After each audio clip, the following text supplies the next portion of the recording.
Hello Philippines and hello world. Napagod ka ba, Maron? Paano kasi kakain na kami? Paano biglang dumating yung order ko? Nakakaloka. Napagod ka? Ewan ko ba napakalakas ko sa pag-beauty. Like sa isang taon yata 2 beses. Malibhasa mga hindi mura lang. Kulang-kulang 500 ang bilis.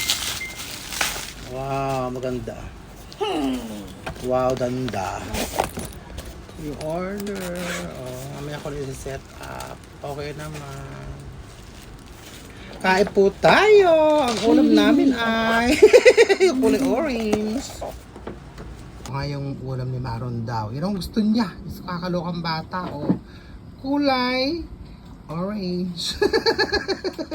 Ano ba to? Kaloka. Lafang. Ay! Gusto ko gutom na ba, Maron? Ayan. Yan ang kanyang ulam. Ate, sasawa. Kaya maanghang to. Just lang yan. Sure ka? It's all good in the hood, yeah. Sige. Ang ulam namin manok. Pritong manok. Chicken. Tapos may sawsawang kaming. Toyo na may pak na sili. At saka kalamansi. Ano ulam niyo dyan? Kaya na masarap yung ulam ko sa may pasyente ko. Pagkain ko. Mangan. Tayo kong ulam ko. Tapos may upo. Tikpan natin yung upo. May giniling. Ay, harap. Lafang! Harap.